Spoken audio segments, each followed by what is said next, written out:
हमारे जहाँ पे हैं रहते हैं 2 साल हो गए हैं। कूड़ा जब वहाँ वो लगा हुआ जिम, ओपन जिम है, सब कुछ बना हुआ, लेकिन कूड़ा भरा पड़ा। ये भी हमने कई बार कंप्लेन की हुई है, लेकिन हम कहते हैं धीरे धीरे साफ होगा। पोल्यूशन में ज्यादा सबसे बड़ी समस्या होती है कंस्ट्रक्शन से रिलेटेड। जो बिल्डिंग का कंस्ट्रक्शन जब रोका जाता है, फिर भी लोग इलीगल तरह से अंदर में काम करते रहते हैं। और दिल्ली की जनता के लिए बहुत बड़ा सौभाग्य है कि हमारे आशीष भाई साहब दिल्ली की जनता के लिए 5 उनको डिपार्टमेंट अच्छे दिए गए हैं और पॉल्यूशन का वो कंट्रोल करेंगे। हमें पूरा विश्वास है। हमें जो बसों से ना प्रॉब्लम हो रही है, हम हाथ देते हैं, कोई बस नहीं रुकती है जब से रोड टूटी पड़ी है। हम 1-1 घंटा खड़े रहे, बसें खाली घूम रही हैं, सवारियों को नहीं बिठाते, क्या फायदा भाई? सब बस ही चलाओ मत। ज्यादातर सारी समस्या हल हो ही रही है। पानी की थी वो भी उन्होंने किया है, सीवर वगैरह का वो भी उन्होंने कर ही दिया है। ये डिप्रेशंस नहीं भर रहे हैं, जहाँ जहाँ भी पाइपलाइन ढल जाती है खड्डे हो जाते हैं। खड्डे होने के बाद 2-2 फुट के खड्डे होते हैं, डिप्रेशंस नहीं भर रहे हैं।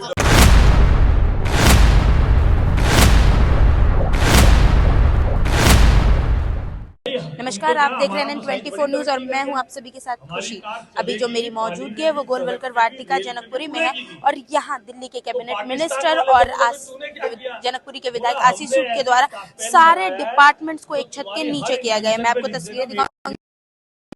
Department, maintenance department, horticulture department, sanitation department, property tax, जल बोर्ड, एमसीडी, पीडब्ल्यूडी, सारे डिपार्टमेंट्स को यहाँ एक छत के नीचे लाया गया है और यहाँ जो है सारे डिपार्टमेंट्स मौजूद है। साथ ही साथ आसपास के इलाकों में जो भी लोगों को यहाँ पर कंप्लेन है, उन्हें जो है लिखित में अपनी कंप्लेन यहाँ पर दर्ज करने को कहा गया है, जिससे उनकी सुनवाई होगी। आप देखिए यहाँ किस तरह आशीष सूद आए हैं और वो खुद जो है लोगों की बातें सुन रहे हैं, वो खुद लोगों की समस्याओं पर ध्यान दे कर रहे। आइए हम आपकी समस्या के निवारण के लिए बिल्कुल उनके अधिकारी से बात करें। जिस भी सेक्शन में, चाहे वो हॉर्टिकल्चर डिपार्टमेंट का हो, जल बोर्ड का हो, एजुकेशन से रिलेटेड समस्या, सभी के लिए यहाँ पर जो है अधिकारी जो है बिठाए गए। आप ये देखिए यहाँ सारे, और उन पर जो है काम चल रहा है। दिल्ली सरकार जो है वो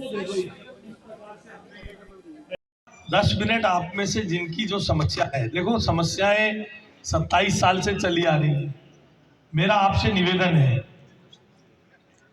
निवेदन है, आप अपनी बात कहें। मैं 2-3 ब्लॉक के लोगों को मौका देता हूं कहने के लिए। जितेंद्र जी, अच्छा ये होगा लिख कर देंगे, आप भी कहिए। मैं ये चाहता हूं कि आप लिख कर देंगे तो उसका फॉलो अप करने में हमें ज्यादा आसानी होगी। आप लिखिए भी, हमने यहाँ कागज, कलम, फोटोकॉपियर, हर चीज का इंतजाम है। और उसके बाद जिस काउंटर पर आपकी समस्या है, उस काउंटर पर बैठकर आप अपनी समस्या लिखवाएं।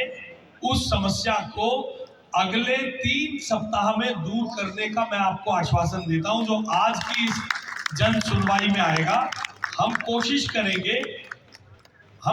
करेंगे कि 3 सप्ताह में। देखिए ये विकसित भारत 2047 विकसित भारत का बजट है। नरेंद्र मोदी जी का बजट हमेशा, नरेंद्र मोदी जी के नेतृत्व वाली इस सरकार का बजट हमेशा जनता के हित के लिए होता है। जितना इंफ्रास्ट्रक्चर पे स्पेंडिंग बढ़ती है, जितना इस देश में उन सेक्टर्स में काम होगा जो देश के इंफ्रास्ट्रक्चर को मजबूत करेंगे, देश आगे बढ़ता है। 2047 में विकसित भारत बनाने के ये बजट पेश करने के लिए नरेंद्र मोदी जी का मैं हार्दिक आभार व्यक्त करता हूं। जिस प्रकार से मोदी साहब ने ये बजट देश के विकास के लिए प्रस्तुत किया है, आने वाले समय में हम इसमें बहुत बड़े सुधार देखने वाले। आज की जो ये कार्यक्रम माननीय मंत्री जी का यहाँ पर जन सुनवाई का था, उसके अंदर अपार भीड़ और अपार समस्याएं जो यहाँ पर ट्रैफिक से लेकर के, जल बोर्ड से लेकर के, सीवर से लेकर के, और जितनी भी तमाम जन सुविधाएं से संबंधित समस्याएं हैं, उन समस्याओं को लेकर के यहाँ खुला दरबार लगा है। और इस खुले दरबार में जिस तरीके से लोगों ने अपना एक आत्मविश्वास जगाया है मंत्री जी के कार्य प्रणाली की तरफ, उसके लिए मैं मंत्री जी का बहुत दिल से धन्यवाद देता हूँ। और आशा करता हूँ कि भविष्य में जितनी भी समस्याएँ आई हैं, उनको लेकर के वो एक समय सीमा के अंदर उनका समाधान करें, जिससे लोगों में ये जाए कि पिछले 12 साल के कुशासन के बाद जो सरकार आई है, उस शासन से कुछ लोगों को एक फायदा पहुंचा है। और जब फायदा पहुंचेगा तो निश्चित रूप से लोगों में ये जाएगा कि जो हमारी सरकार है वो हमारे द्वार पर आकर के काम करती है और निष्पक्ष भावना से काम करती है। पीडब्ल्यूडी इलेक्ट्रिकल, ये कोई पेड़ों की वजह से लाइटें थोड़ा सा छिप गई हैं पेड़ों के अंदर, उनको हम थोड़ा नीचे कराएंगे, और कोई मिसिंग लाइट है उनको, यही कंप्लेंट है ज़्यादा, और कोई खास नहीं।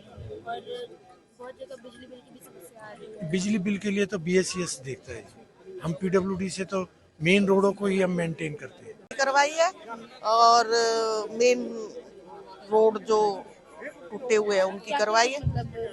हमारी मेन रोड जो है वो बहुत टूटी हुई है ना, उससे क्या है कि ट्रैफिक में उसमें रोड क्रॉस करने में प्रॉब्लम होती है। ट्रैफिक जो है वन वे किया हुआ है उसकी वजह से, तो उससे हमें बहुत प्रॉब्लम होती है ना। वन वे से एक्सीडेंट भी बहुत होने का वो है वहाँ पे, ये पंगा है। इससे पहले कई बार कंप्लेंट हो चुकी है। कोई कार्रवाई हुई, कोई कुछ काम हुआ? अभी शुरू किया था बीच में, फिर थोड़ा सा वो लग गया था, ये क्रैक वगैरह लग क्रैक लग गया था ना, इसलिए। बाकी ये है कि कंप्लेंट तो करी है इससे पहले हम लोगों ने, मगर ये कि अब होता कब है वो देखेंगे। अब हमें ना जो बसों से ना प्रॉब्लम हो रही है, हम हाथ देते हैं, कोई बस नहीं रुकती है जब से रोड टूटी पड़ी है। हम एक घंटा खड़े रहे हैं, बसें खाली घूम रही हैं, सवारियों को नहीं बिठाते, क्या फायदा भाई? सब बस ही चलाओ मत, डिपो में खड़ा कर दो। डिपो में खड़े होने की वजह पूरा जाम होता है, तो आम पब्लिक तो परेशान हो रही है ना, तो फायदा क्या हुआ बस चलाने का, जब आम पब्लिक ही परेशान हो रही है। फिर ऊपर से धमकी देते हैं, आप तो फ्री की सवारी ना क्यों बैठ रहे हो? धमकियां भी आ रही है। हाँ, अपनी ये सारी चीजें करते हैं, कंप्लेंट करते हाँ, बसों की तो हमने पहले भी बोली है, बसों के लिए तो मैं कितनी बारी बोल चुकी मैम। अभी कह रहे हैं, अब क्या है? हाँ, एक्चुअली में ना ये रोड टूटा हुआ है, तो बसें क्या करते हैं, वो सीधे निकाल लेते हैं। तो रास्ता तो यही है ना, 711, 724 का जो भी है, वो AC2 सारा टूटा हुआ है। अब जब तक ये बनेगा नहीं तो मैम बसें कहाँ से? पर आप पब्लिक है, जैसे सर्विस वाली लेडीज हैं, रात में नाइट में बसें नहीं रोकें तो उनको तो प्रॉब्लम है ना। हम चाहते हैं किसी को भी प्रॉब्लम हो, सब अपनी लाइफ एंजॉय करें। क्या कुछ कंप्लेंट लेके आप जी आई है? मैं बिजली की कंप्लेंट लेके आई थी। क्या कुछ बिजली समस्या हो रही है? हाँ, मुझे बिजली का बिल अपने नाम से कराना था, वो उन्होंने मेरा कर दिया। ऑफिस में अपना नंबर दे दिया है, तो ऑफिस से हो जाएगा। क्या कुछ कहना चाहिए? आज एक छत के नीचे सारे डिपार्टमेंट्स बैठे, मतलब एक जगह आने से लोगों की कितनी समस्या हल होगी? आज के बारे में क्या ज़्यादातर सारी समस्या हल हो ही रही है। हो रही है? हाँ, पानी की थी वो भी उन्होंने किया है, सीवर वगैरह का वो भी उन्होंने कर ही दिया है कि मई तक सारा ये हो जाएगा। बहुत अच्छा लगा कि एक ही जगह पे सारी समस्या हल हो रही है। देखिए, वैसे तो हर सेक्शन पे जितने डिपार्टमेंट बिठाए गए हैं सब जगह भीड़ बहुत है, लेकिन सबसे ज़्यादा भीड़ जो है हमें जल बोर्ड के सेक्शन, देखिए जल बोर्ड मेंटेनेंस डिपार्टमेंट, जल बोर्ड ZRO, और यहाँ सबसे ज़्यादा भीड़ है। लोग अपनी समस्या दर्ज कर आई, कुछ लोगों से बात करते हैं। वाटर की समस्या। हाँ जी, पहले कंप्लीट हुआ है, इन प्रोग्रेस है, अभी वो रेजोल्यूशन नहीं है, तभी यहाँ पे दोबारा आया है। हाँ जी, मैं C5 में रहता हूँ। मेरी ये डिप्रेशंस नहीं भर रहे हैं, जहाँ जहाँ भी पाइपलाइन ढल जाती है खड्डे हो जाते हैं, खड्डे होने के बाद 2-2 फुट के खड्डे होते हैं, डिप्रेशंस नहीं भर रहे हैं। और जितने भी बन रहे हैं एक्सेसिवली लॉन्ग लग रहा है उस पोर्शन को पूरे करने में। एवरेज 1.5 से 2 साल तक लग रहे हैं। इनका कोई टाइम लिमिट नहीं है क्या काम खत्म करने का? अभी भी ये भाई साहब बता रहे हैं कि अभी दोबारा वो लाइन ले कर रहे हैं और कम से कम 1 साल और लग जाएगा। 245 तो क्या मतलब? नहीं, पहले की क्या, ये तो जनरल कंप्लेंट है। कार्ड नहीं बनता, कहाँ पे कहे सब लोग इधर से पुलिस वाले में चले जाए, थाने चले जाइए, थाने भी जाके अभी जाके लिखाया मैंने, थाने भी गया हूँ मैं, लेकिन सीनियर सिटीजन कार्ड कौन बनाएगा? इवन मैं जो ये आपके ये जो PCO खोल के बैठते हैं या जहाँ पे इंटरनेट वगैरह होता है, वहाँ पे भी गया तो कहते नहीं यहाँ नहीं बनेगा, वो तो आपको थाने में ही बनेगा, और थाने में कहते हैं हम नहीं बनाएंगे। ये थोड़ा सा क्लियरेंस चाहिए था, नंबर 1। नंबर 2, पार्क के हमारे जहाँ पे है रहते हैं 2 साल हो गए हैं, कूड़ा वहाँ वो लगा हुआ, जिम ओपन जिम है, सब कुछ बना हुआ, लेकिन कूड़ा भरा पड़ा। ये भी हमने कई बार कंप्लेन की हुई है, लेकिन हम कहते धीरे धीरे साफ होगा, देखिए कब तक होता है। मैं 71+ हूँ और ये मेरे सब पड़ोसी हैं, सब साथी हैं, लेकिन फिर भी ये है कि कई पब्लिक के लिए मैं ये चाहता हूँ कि कोई चीज़ बने, बस। दिल्ली में सबसे बड़ी समस्या जो है वो पोल्यूशन से रिलेटेड है। हमारी सरकार जो है इसके लिए बहुत अच्छे से काम कर रही है कि हम किसी तरह से पोल्यूशन फ्री कर दे दिल्ली को। प्रयास में लगे हैं, थोड़ा समय लगेगा लेकिन जरूर होगा। पोल्यूशन के लेकर अभी तक कोई कंप्लेन आई है? कंप्लेन 2-3 आई है, हम लोग उस पर काम भी कर रहे हैं और हम आगे बढ़ाएंगे इस चीज़ को। पोल्यूशन में ज़्यादा सबसे बड़ी समस्या होती है कंस्ट्रक्शन से रिलेटेड।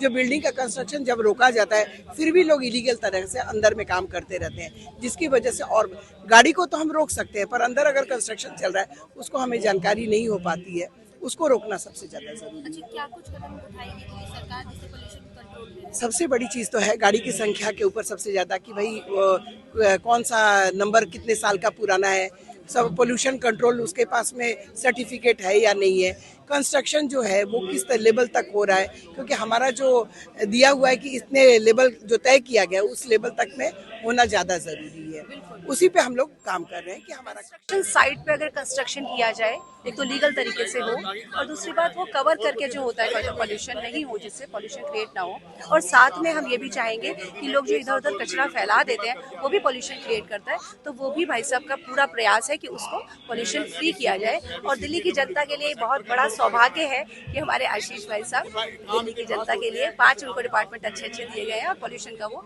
कंट्रोल करेंगे, हमें पूरा विश्वास है। और इसीलिए हम आज यहाँ जनता की सुनवाई के लिए बैठे हैं और हम चाहते हैं कि सबकी प्रॉब्लम का सॉल्यूशन हो। 3-4 कंप्लेन आई है और भी कंप्लेन के लिए हम यहाँ बैठे रहेंगे। हम इंतजार कर रहे हैं कि लोग आए और अपनी बातें बताएं ताकि उनका।